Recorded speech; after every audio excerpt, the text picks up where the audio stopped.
os recomiendo siempre golpear la menta para extraerle bien los aromas antes tanto de machacarla como evidentemente de poner la decoración, porque cuando nos acerquemos el mojito cerca de la nariz notaremos muy bien todos esos aromas de menta.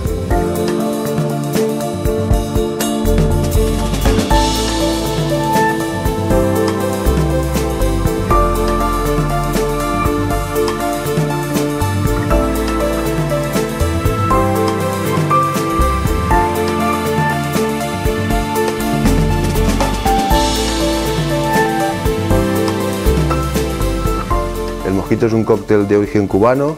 Aquí le hemos añadido a tope los minerales que nos aporta el Vichy catalán y es súper refrescante.